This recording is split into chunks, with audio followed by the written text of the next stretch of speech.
My name is Harry, and I'm from London. Meghan Markle here.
Now we are about Nigeria. Okay, I have like 4 tweets left. I realize many marbles are being lost over Nigeria, but I doubt it if this one ever had any. So there's this here. Lady C says they are doing this trip to position Megzi, oh my god, baggage for God, Megzi to be the head of the Commonwealth. What? And that the reason they accused Catherine of being racist was to prevent William from ever becoming the head of the Commonwealth after Charles' passing. They are pure evil. What the hell? Piers, if you want to be private, go back to America and live privately. It's pretty straightforward. Hold up. There are several conversations. There's a conversation with you, with Harry, about how dark your baby is going to be? Potentially, and what that would mean or look like. Ooh. That conversation I'm never going to share. But at the time it was awkward. I was a bit shocked. Can you tell us what the question was? No, I'm not comfortable sharing that. Okay. And that the reason they accused Catherine of being racist was to prevent William from ever becoming the head of the Commonwealth after Charles' passing. They are pure evil. I will never believe it. But now we can start the process of finding out if they ever got uttered, what the context was, and whether there was any racial intent at all. Like I say, I don't believe there was. The royals who are named in this book are King Charles and Catherine, Princess of Wales. And that the reason they accused Catherine of being racist was to prevent William from ever becoming the head of the Commonwealth after Charles' passing. They are pure evil. The book's available in a number of languages, and unfortunately I can't speak Dutch, so I haven't seen the copy for myself, but if there have been any translation errors, I'm sure the publishers got it under control. For me, I edited and wrote the English version. There's never been a version that I've produced that has names in it. And that the reason they accused Catherine of being racist was to prevent William from ever becoming the head of the Commonwealth after Charles' passing. They are pure evil.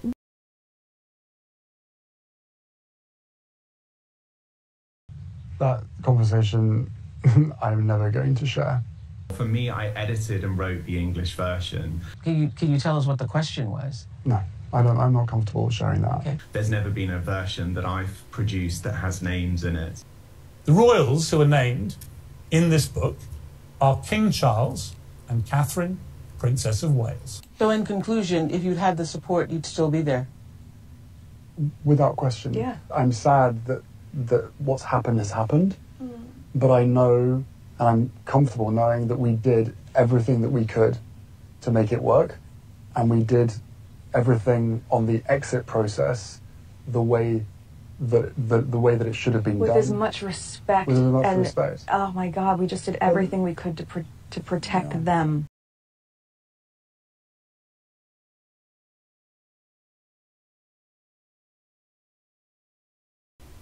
Where did Harry and Meghan ever say something like this? Oh my God. Yeah, they are fully deranged. They create their own nonsense and then they're blaming it on Harry and Meghan. There's the laugh here. And tomorrow the sky will be purple from now on instead of blue. And pigs will fly while birds root around in the mud. Stump of the stupid stuff they come up with is just insane. How can anyone with a working brain believe anything Lord Colonoscopy says? My favorite button is the black button. No time for jackasses. They are desperate. Lady C. Any guesses what the C is short for? The 66 people who like that post or worse. That is true. Well, then again, sometimes, well, they have other ways of putting them on their timeline. But still. Next one. Imagine having to dim your light or having your light dim all your life to avoid outmaking or surpassing your mediocre brother because of some feudalistic rules created by some long dead ancestors. It's astonishing Prince Harry stayed for as long as he did. He is the real life Cinderella. That's for sure. Look at the guy. And that's the thing William don't get.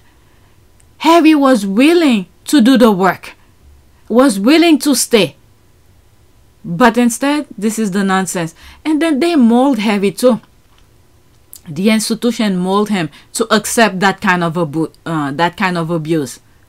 But meanwhile, his brain was working and he does his thing in Africa and all of that. But the institution, my goodness, guy was like, drop that if you want to. There's that.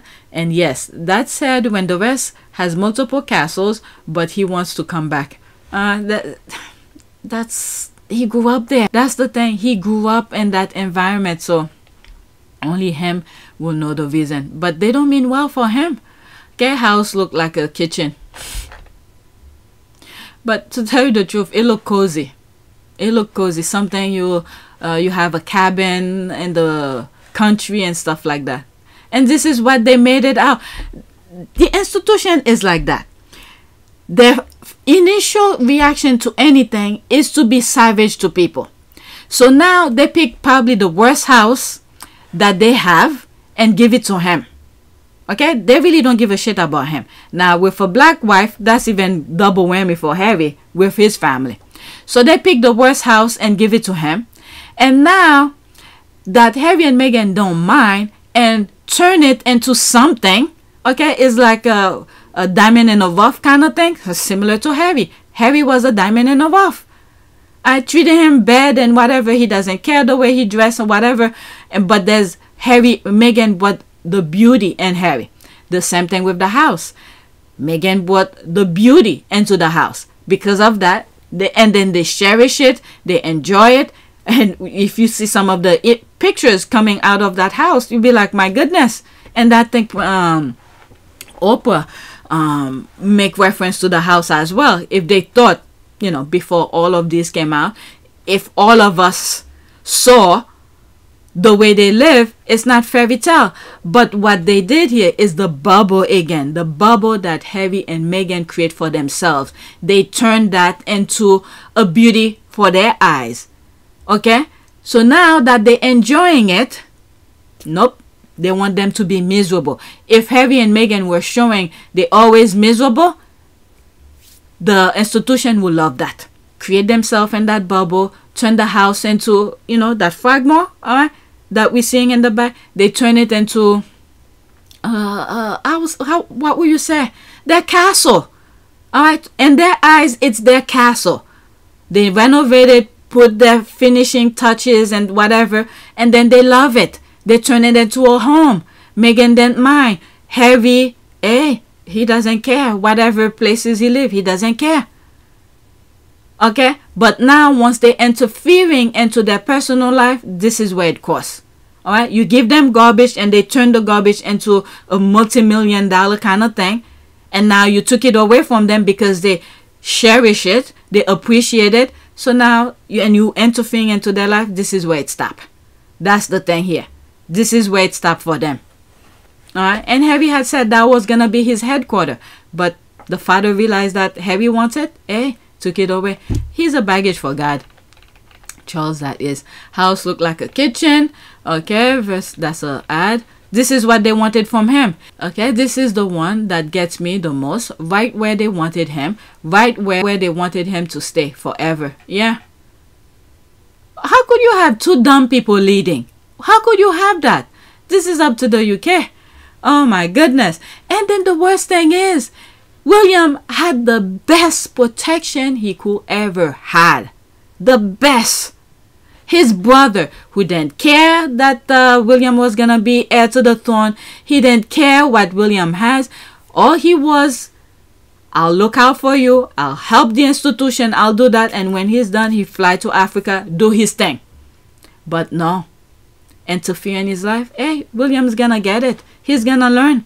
In order for him to understand, he has to go through it. So he's gonna go through it at some point. And I think he's going through it now. Alright, so let's read what's there. Okay, imagine the internal struggle he had to go through and the mind games he had to play to stay sane. I'm telling you, stifling. It's why he hated being in the UK and preferred to be away from the royal family and around people that made him feel whole, normal. Prince Harry is mentally strong because he had to be to stay sane. I'm telling you. When I talk about him, that was, what was I saying? I think it was one of the videos yesterday where I was, you know, saying things about mentally strong and all of that. And I'm like, forget about Harry, because if he could survive his family, he deserves an award. I forgot how I put it, but I mentioned that in one of my videos. Okay, why would Harry want to live like this for the rest of his life just so William can shine and the British people live their fantasy of a fairy tale monarchy when he can live very well in California, thrive, enjoy independence, dignity, respect, and the sun for that matter? He didn't know any better until Meghan came along. I think so too. He saw. I think he knew. In some shape or form, I think he knew. But he just couldn't find the person to have the life that he wanted. Why I said I think he knew? Based on the people he surrounded himself with. When you look at Nacho, for instance, the family aspect, and I brought it up before, the family aspect with Nacho and Delphina and their children, oh my God, I think this is what Harry was jealous of. Okay, I don't think Harry ever jealous of anything, but that I think he was jealous of. Not, you know, oh, your wife, just the family, the environment of things. He wanted that sort of a lifestyle of a family. He never had that. They took it away from him. He had it. He had a taste of it when Princess Diana was around. But he didn't understand it. He was a child, but whatever. But after his mom passed, and then through the years afterward, seeing how he was and whatever, and then come across Delphina and Nacho, I think that started to trigger him. He want a life like this. That's why he took so long to find the proper woman. Okay, each of the women he dated, he respected them, but he knew they will not be able to handle the paparazzi and all of that. Okay, look at this. After still, with what's the name? Chelsea, I believe. Okay, he still show respect, and I'm always, even before all of these things came out, I try my best not to mention the exes and to things because I say a lot of crazy things, but I always felt there was some respect there. Okay, and then when Spare came out and then he said certain things, and I was like, thank God I never said anything about the exes. Okay, so look at in the lawsuit and all of that, he's still honoring the respect of Chelsea. So, you know, Harry is a gentleman. All right. Why would Harry want to live like... Okay, I think I read that. Dignity, respect, under the sun. Okay. He didn't know any better until Meghan came along. They saved each other. Well, okay. The different stages here for about saving each other. Meghan was living her life. She did not need to be saved. Okay? So that's one phase. This is one phase here. Now, the phase where Meghan needed to be saved is after she married Harry. She's living into the institution. Then the family turned on her for no apparent reason because she never lived like that. She did explain this in the engagement. You know, even though she is an actress, she's doing her thing, that type of a paparazzi thing the UK has, she never experienced this kind of thing. And then the family, the royal family, fueled this kind of nonsense even more. And Meghan couldn't cope with it. She never experienced that. She didn't understand. And then by speaking to Harry about it, and then this is the compassion Meghan has, and she let it be known. I don't think I have that clip here. Despite she was dealing with her own issues, she was thinking of the well-being of Harry, because she knows Harry loves her, but the unthinkable of doing, harming herself, and then she's thinking, how will Harry feel now? Because Harry had lost a mother. His mother, and when I say a mother, he only has one, right? Has lost his mother, and she understands the devastation of him losing his mother. So she did not want to put another version of that on him. So she was thinking of him while she was still dealing with her issues. And then this is how brought it up to Harry. And then ever since and I'm glad she did. I'm glad she brought it up to Harry. And then I think that's when Harry was like, enough is enough. Okay? This is the woman that I love. This is the mother to my child. I need to protect her. Alright? And this is where the line crossed, I think. Harry was like, F this. Alright? They're not gonna help me. Instead, they're doing this and that. And then Harry was done with them. Okay? I'm not gonna lie. Where was I? Okay, I didn't finish that. Okay? He didn't know any better until Meghan came along. They saved each other. Yes, and the marriage. Okay? I explained the scene before. And then this, not scene. Phase. The phase before Meghan didn't need Harry. Phase end the marriage. Yes, they save each other. Well, Harry needed save while in the marriage until Meghan brought the issue about she wanted to take her life. Maybe that part. But before, I think Harry was able to deal with it because he grew up in it. Alright, I didn't think the way the paparazzi was dealing with the issues and all of that, Harry was doing his best to manage it. But I think again, it's when Meghan brought the situation about harming herself. That's when Harry raised his radar and probably wants to tackle those issues here. That's what I think. Alright, but in it, before that, this is phase one for Harry. Okay? In the marriage, at the beginning, I don't think Harry understood anything. Then he know how to cope with it. Alright? Just knew how to cope with it. But it's when Meghan brought it up to him, that's when, okay, something gotta be done. Okay? And then now they're on the same page. Alright? Am I making sense? Okay, Meghan, before the marriage, didn't need anyone to save her. Okay, Harry also, before the marriage, didn't need anyone to save him because he was able to deal with the situation. It wasn't a perfect situation. Not everybody could live with it. But he was able to deal with it. He knows how to cope with it or block it. Now, marriage. Now, the first phase of the marriage here, both of them were on the same page. They were doing their thing. And then when the attack started, maybe a little shaky for Harry, but he was able to deal with it again. Because he's been in it, he knows how to manage it. Now, it became very shaky when they started hitting on the tabloid going after Meghan. Now, Meghan is dealing with it now. And it's like, what the hell is going on? And it probably shook Harry a little bit, but he was able to deal with it. Now, when things got a bit too much and it started affecting Meghan, and now Meghan brought the idea to Harry, this is where they both, trying to do their thing here. And then now they left, now they're on the same page again. Okay? I don't know. I still didn't explain it well. Let's continue. Let me read what's there and then move to the next one.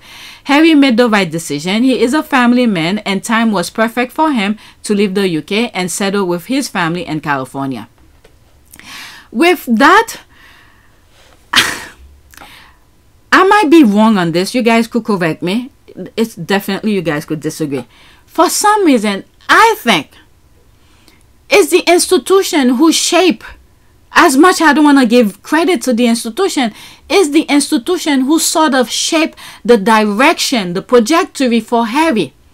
But through that, Okay, through that trajectory, think of a slingshot. They slingshot them out of there. But while they're flying, Harry and Meghan are making their decision. Okay, which way to go. The institution made the decision for them. And then due to their intelligence, their wit, and their integrity, and their hardworking, and they both are driven to do things. And it's to that they are able, after they were slingshot out of there, they were making path for themselves.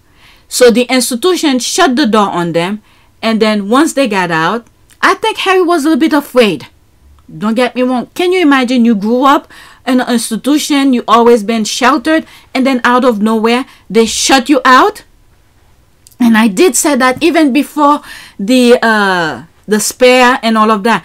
And I said, I think, not knowing that it was a brother who kicked him out, okay, and I was like, he's probably afraid, never been out there on his own. He always had the cushion of the institution, but now they threw him out of there, and I think he was afraid. But he felt, I think he let his he gave his trust on Meghan. Why? Because Meghan grew up outside of the institution. Meghan knew how to work on the environment that not control.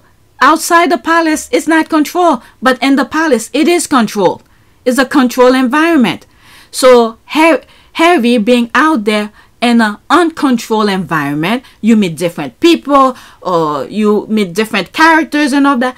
I'm sure there was some reserve there. I don't know to what extent, but there was some reserve. But because he loved Meghan, he trusted Meghan. I think this, what I'm saying now, is on PYTE somewhere, all videos. He trusts Meghan, so he relied his trust on Meghan. So Meghan was gonna guide him outside. And then now I think they're fine. He got the hang of it. I think he got the hang of it outside of the institution. But the first couple months, you know, not knowing about Tyler Perry, giving them a safe place to be while they sorted things out. And then you see this is the uncontrolled environment as well. While they were sorting themselves out. Okay, what did you do during the pandemic? What the hell did I do during the pandemic? Meghan wrote a book, and that turned into millions worth of dollars. That's probably was down payment for the house that they have now. Okay, so these are the uncontrolled environment that Harry was never used to. So there's all of this, and now I think they got the hang of it. Alright, so it's with their brilliance, their mind, they're always to create. So the sky is the limit. Harry got the hang of it now. Meghan, you know, always a creator. She's been having the hang of it since teen, you know. So the sky is the limit for them. Alright, he didn't know any better until Meghan came across. He knew. I think he knew. He knew what he wanted, but he just never found the right person to create it with. Because that lifestyle he wanted to create, okay, he wanted to make sure that person able to handle the tabloid. And then there's Meghan, was in the public eyes, came with her army that the institution wasn't aware of. They probably did, but then paid too much attention because they stuck in Stone Age mentality. But Meghan came with her army. All right, so Harry knew what he wanted. He just never come across, and he said it in so many different ways. That video, I do not have it. I think it was during one of those Invictus, either Netherlands or Germany. There's a video that came out where he went on a hike with some of his fellow vets. So, while talking, discussing different things, and he mentioned that. He said if he was still in the army, he will not. He said that. He was aware of that. There's no way he was going to create a family while he's in the army. Why? When he talked to other soldiers, he heard the hardship. Maybe there's families, the soldiers missing their wives, obviously, for many reasons. Their children, see their children growing, and then through pictures. And when they finally see them, the kids already walking, become a different human being. They don't see the step. So all of this that he was listening to fellow soldiers, shape his decision when to create a family and who to create a family with the idea of the family that he has, the royal family. So all of this shape his decision making. He said it as he was doing the hike with those fellow soldiers. If he was in the army, there's no way he was gonna create a family there. All right, because it brings a lot of sudden, you know, he may not survive, and then the pain that will be left for the wife and stuff like that and his kids. So he thought about all of this. I'm telling you, I just can't believe Harry came from that family, and he gave that thanks to the army, because they trained him to be that sort of a human being. They weren't playing with him because he's just another prince. They set him up straight and tell him this and that. You do this. You're just another guy. And that's all he wanted. Alright, so that's that. They save each other later on, yes. Maybe more like she went into his hell. Okay, I should have finished read that. Yes. And he protected her. Yes. And King Archie. Yes. As they got out of there. Yeah. Okay, so this person got it but put it in a short. I should have read it before I went to that long rant. Harry made the right decision. He is a family man, and time was perfect for him to leave the UK and settle with his family in California. You know, they push him out. The brother pushed him out. Okay, I'm not gonna lie. When he said that, he holds. Okay, the holes. Okay, I'm not gonna lie. When he said that the holes in his shoes and shop at the UK version of TJ Maxx, my jaw drops. Hey, it is what it is. They were training him. This is the way that I see this. The family, the institution, I don't know how Charles pay him, because in the spare he said, you know, they carry out the work, you clothe us, you feed us, you put a roof over our head and all of that. But I don't think Charles was doing that. Whatever change they give him, he managed to ration it. So while they were putting pain on him, treating him like shit, but instead they were training him. He was learning how to manage his money. He was learning how to, when they sell, when to spend his money on certain things. So that's how he's able to survive out there. They're probably very cheap with some of the things that they do. Still buy things on sale. Okay, we might see the glamorous stuff of things. Yes, when they go out, and those things they probably spend their money on. But in the house, they're probably very frugal with their money. Okay, you could understand the presentation outside when they doing I don't know, or opening or debuting something. They're going on TV and all of that. This is where they spend their money on. If that was me, that's what I would do, because their presentation reflect on their brand, and then their brand is what bring money in. Okay, so they probably very frugal with other things. Okay, and when there's a sale and they grow their own food, they do this, they do that. But money, like let's say suit, let's say they're going to something, I don't know, what do the things they do? Opening, let's say the Bob Marley thing. Okay, they spend money on that. Okay, because they have to represent their brand. So that's an investment on their brand. And look at the Sentebale thing, investment on their brand. Look at Meghan. Even though Harry was looking somewhat casual, the clothes he wore matches with the event, and it's probably still very expensive too, but it matches with the brand. So I think this is where their money is spent. Okay, and of course they have the bills for the house and all of that they need to pay. All right, why did I bring all of that? Oh my God. Okay, I'm not gonna lie. When he said that the holes in his shoes and shop at the UK version TJ Maxx, my jaw dropped. I mean, it is what it is. There's nothing wrong with it. But knowing this is the way the father raised him, and you know, being petty with him, it's uncalled for. Even though the taxpayers was keeping them and all of that, Harry was producing. Oh my God, the thing that Harry was doing for the institution is billion-dollar industry. They were benefiting from Harry's success, Harry's hard work and all that. But they treated him like shit. This is why they're pissed now. The same thing that he's doing for himself now. These are the things that he could have done for the institution. You see how much he's worth outside of the institution? They're pissed about it. So just think about that. The Royal Foundation, Harry's thing. Even though they're claiming it's with William and Kate and all that, it's Harry's thing. You could see since the time Harry left, what have the others have been doing? Nothing. All right. So all of this, the things that were done while he was working royal, these are Harry's brilliance. All right. But yet the others take credit for it, and then they treat Harry like shit. Now he's doing almost the same thing. All right. Look how much it is worth outside the institution.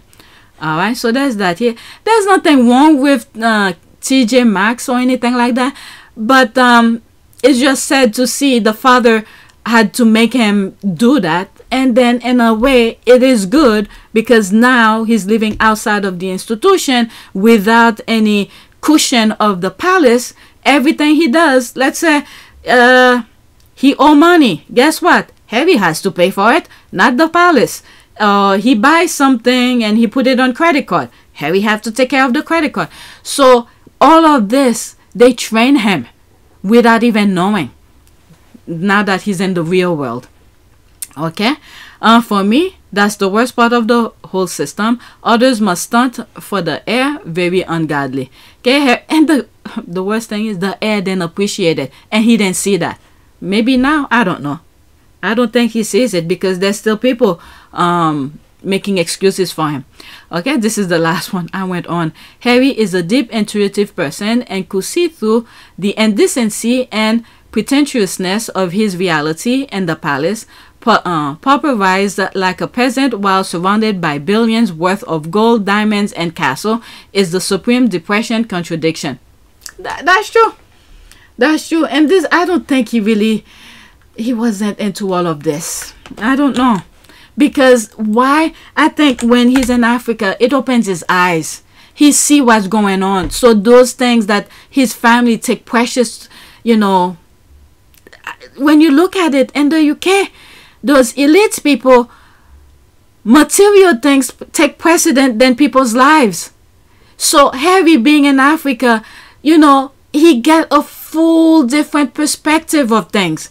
Africa opened his eyes, as well as the army, the military opened his eyes. So those things, I don't think he really give that much thought. He didn't cherish it the same way the other people did. He know they are valuable, don't get me wrong, but the way these people take material things as if it's like water and air. All right, so Harry see there's much different things, you know, family unity, friendship, experiences you share with people. These, I think that's what Harry take more precedent. Okay, so next week.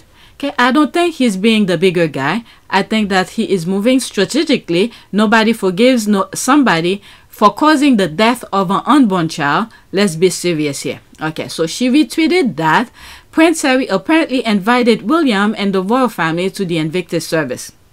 Okay, allegedly. If Harry and Meghan did not say it, or the spokesperson said it, this is honor BS. Okay, it's from my understanding that service that they doing in the UK, it's not Harry who's creating it. It's people in the UK. Probably something defense is creating it, and then later on Harry said he's coming. So I don't know. Let's see here. When did this 10-year-old IG anniversary become Harry's thing? That's what I'm saying. The first mention of it was the UK tabloid media dogs barking and squalling that Harry and Meghan should show up for this thing that Pa and Willie was trying to pull off. Harry must give them their place, which he always does. Nah, he must not. Harry already said he moved on. I don't think he's worrying about these people. He's not worrying about the left behinders. He's focusing on things that matters, and these people, he knows they are full-blown BSing, but he could read them. Alright? In terms of moving strategically, I agree, but He knows when they're BSing. All right. I feel bad for him. He's walking a very that's right, a very thin line. Yes. And I think he knows he'll never have a relationship with his blood relatives he desire but won't give up trying. Sucks. Okay. This incredibly heartbreaking. Yeah, I agree with that. Okay. That's a very thin line. They do not mean well for him. If he was suffering, okay, outside the palace, he's in need of them. Guess what? He will be fine with the family, but he's thriving. This is not what they want. This is crazy. As I'm saying this, I just can't believe this is the mindset these people have. I even did a video back in 2020. It has been done before. Not knowing all of these stories, they do not mean well for him. So Harry better be very careful when he's around them. Fake news, I think so too. I wish he really knew William and the rest will okay, let me read this too, and that's it. Okay, I wish he really knew William and the rest well enough to think strategically before the clause came out. It's a lesson for a lot of us. That's very true. He trusted them. But I think I raised this, what I'm gonna say here already. In a way, I don't know why. I think it was okay. Because I think God had something bigger for them.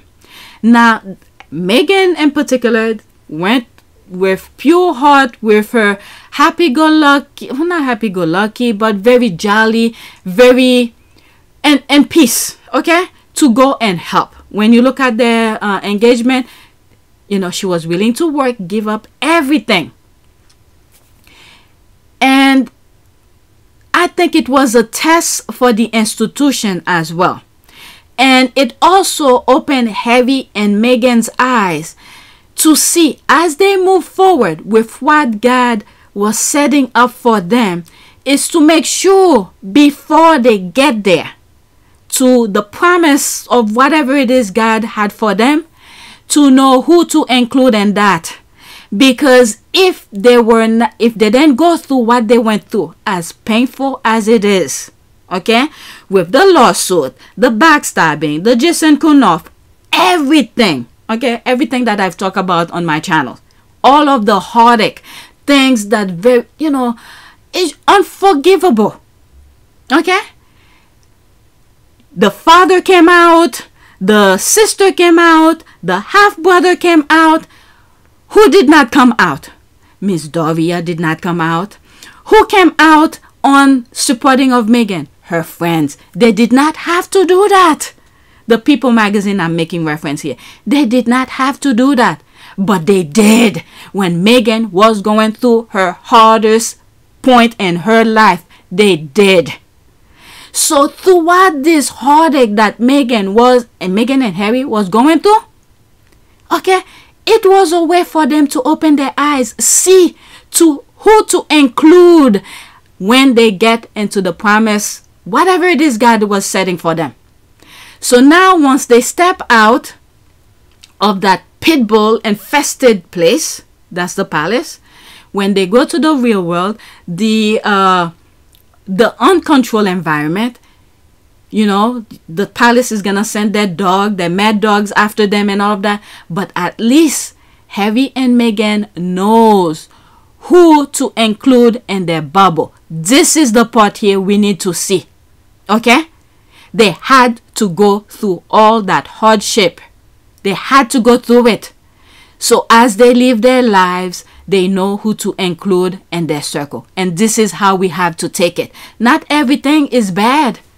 But when you're going through the storm, it is very hard. But God is testing you. That's what it was. It was a test for Harry and Meghan to see where they are with their love. Because there is something much bigger. What we're seeing here is nothing.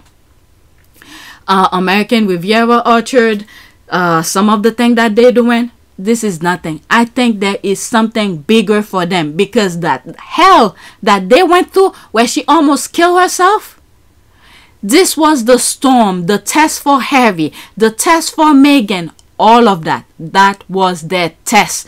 And I think they passed it. They succeed. So now we just need to keep on praying for them. because we're not God.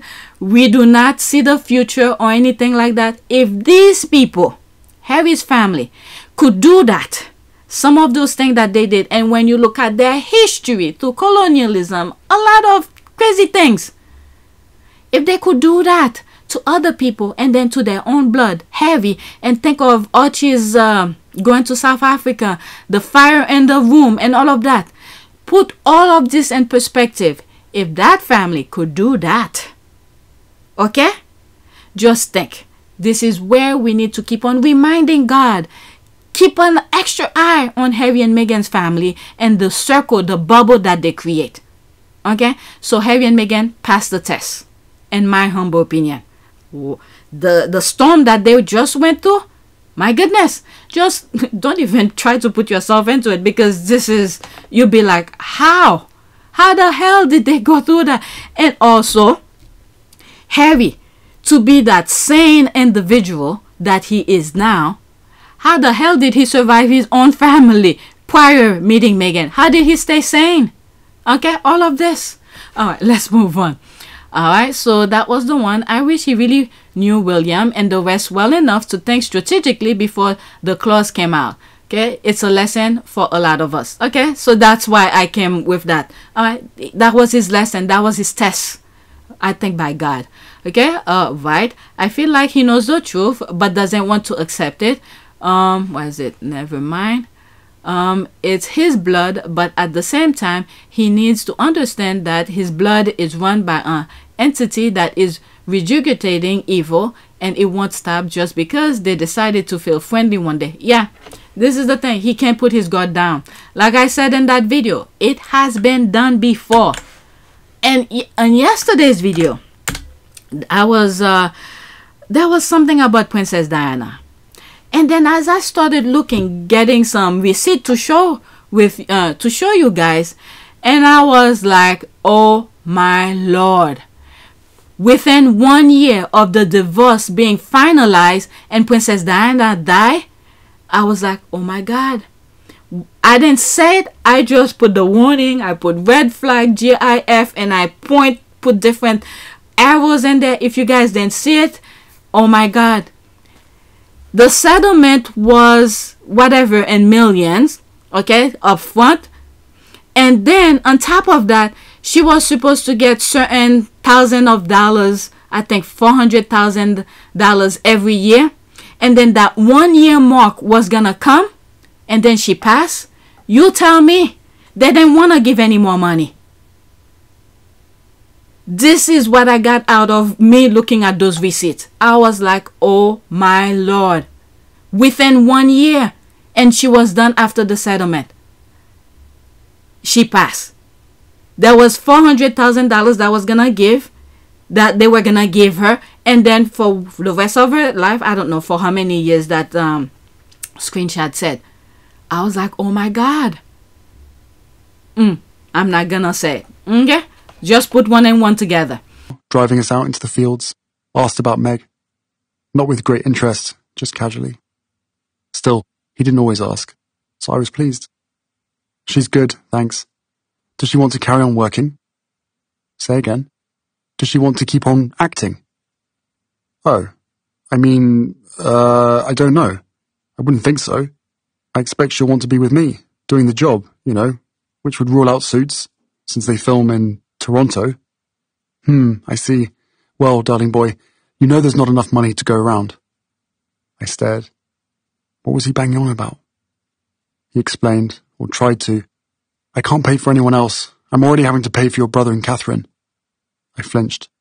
Something about his use of the name Catherine. I remembered the time he and Camilla wanted Kate to change the spelling of her name because there were already 2 royal ciphers with a C and a crown above. Charles and Camilla? It would be too confusing to have another. Make it Catherine with a K, they suggested. I wondered now what came of that suggestion. I turned to Willie, gave him a look that said, "You listening to this?" His face was blank. Pa didn't financially support Willie and me and our families out of any largesse. That was his job. That was the whole deal. We agreed to serve the monarch, go wherever we were sent, do whatever we were told, surrender our autonomy, keep our hands and feet inside the gilded cage at all times, and in exchange the keepers of the cage agreed to feed and clothe us. Was Pa, with all his millions from the hugely lucrative Duchy of Cornwall, trying to say that our captivity was starting to cost him a bit too much? Besides which, how much could it possibly cost to house and feed Meg? I wanted to say, she doesn't eat much, you know, and I'll ask her to make her own clothes, if you like. It was suddenly clear to me that this wasn't about money. Pa might have dreaded the rising cost of maintaining us, but what he really couldn't stomach was someone new dominating the monarchy, grabbing the limelight, someone shiny and new coming in and overshadowing him, and Camilla. He'd lived through that before and had no interest in living through it again. They're desperately trying to control the narrative because they know that if they lose it, then the truth will come out. Alright, if the British royal family, Royal Vat and the rest stay away, the place will be safe. Oh, that was my answer to this. British security poor, why the Sussex is going to dangerous Nigeria, huh? And then my answer to it is, if they, British media, Royal Vats and the rest stay away, the place will be safe. Okay, are they saying Nigeria is incapable of providing proper security for the Sussexes? Okay, it's worse. He's mad that Nigerian authorities treat the Sussexes like high-level dignitaries worth of presidential security. But when they come in New York, they're gonna be doing the same thing. What the hell is this? What? That's Zelensky's wife, I think. But if they come to New York, they probably will get police escort now for free. Why? Because the palace felt like, or whoever was behind the chase, okay, put a high alert on the police now, saying for public safety, now the police have to escort them. You see how things work out? Alright, this would have been an extra money for them if they had asked for it. But now, due to what had happened, the chase, now when they come in New York, if they're gonna do something, whatever it is, need public attention, the police now have to escort them for free. Why? Because of public safety. The chase that happened that could have cost a lot of lives, chaos, and all of this. Okay, so God did his thing, keep them safe, and then turn lemon into lemonade for them in New York. Alright, so there's that here. The ever more ridiculous, if this were a royal visit, he will be highlighting the risk of a terrorism, of kidnapping, the level of violence and danger in the country. If British royal family can only visit safe countries, why was Sophie in Ukraine? They always put their foot in their mouth. There's all of that. Okay, real question. Why did the Sussexes feel more secure in Nigeria than Britain? Answer. The UK didn't feel like they needed it. But, you know, God is good. Okay, so suddenly they are worried about heavy security in Nigeria. How about you worrying about heavy security in the UK? And there's oh my God, this is so cute. That's Archie. And there have been examples after examples why he needs security in the UK. But they say no. Alright, so they want to put them in danger. God is good. Alright, well, the royal family has no issue sending them out with a 4-month-old. Okay, there's 35 seconds. There'll be a screenshot, okay? Oh my God, this little guy. Bundle of joy. Let's listen. Child, this South Africa tour, Archie being 4 months old, and off we went and we took him with us. And it was the first time that we sort of travelled as a family for official work. It was a real strange experience.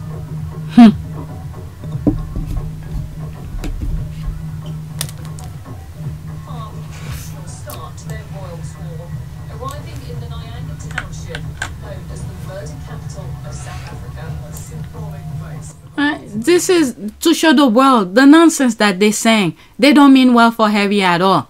Okay, but they could send a 4-month-old to South Africa and then saying, was it something, murder capital of the world or something?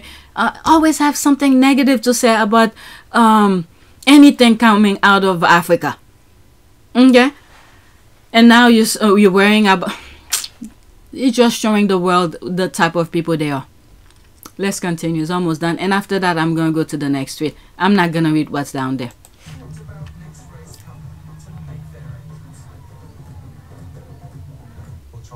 Okay, so that's that.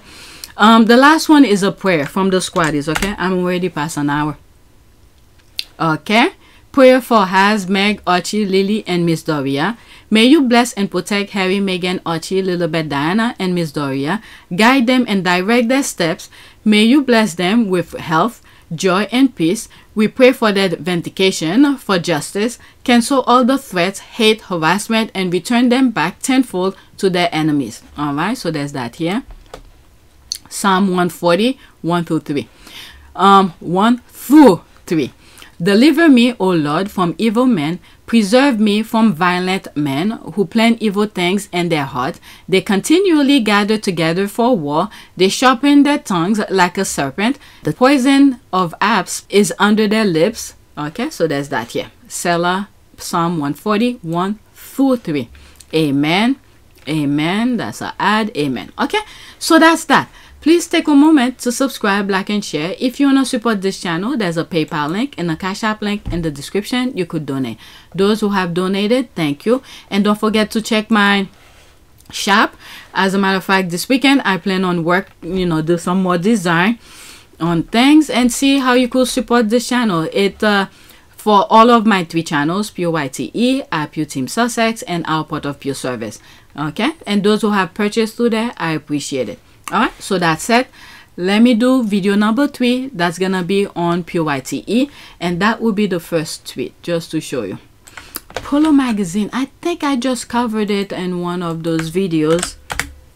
I think I did it on, yes, I covered this on our part of Pure Service, but I'll mention it on Pure YTE as I'm mentioning here, but I won't go through it because some of the text in the article I cannot read. It's very small.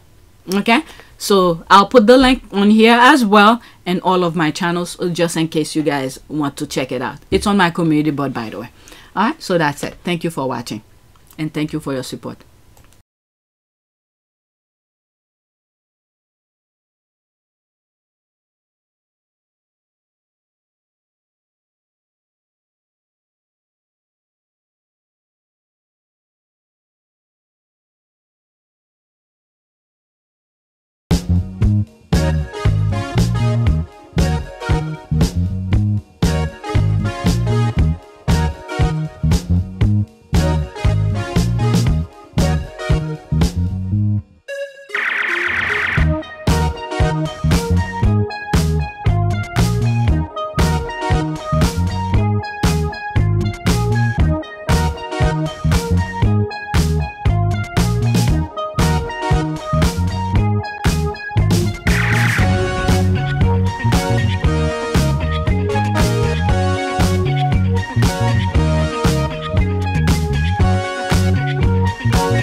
It is a great privilege to be with all of you today.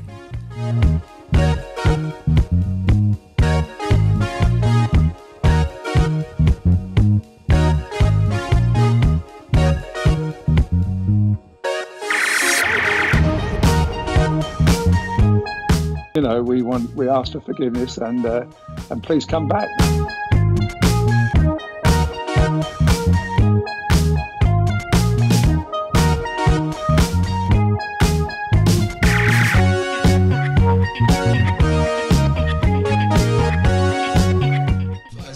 Find the love and happiness that I'd hoped for all my life.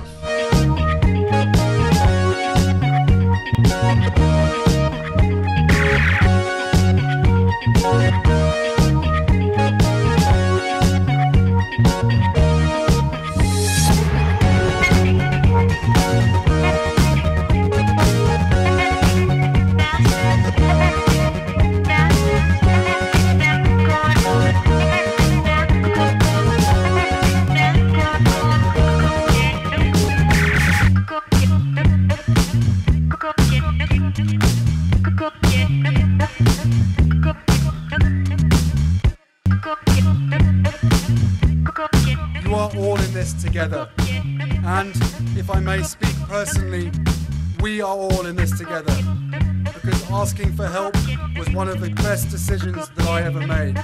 You will be continually amazed how life changes for the better.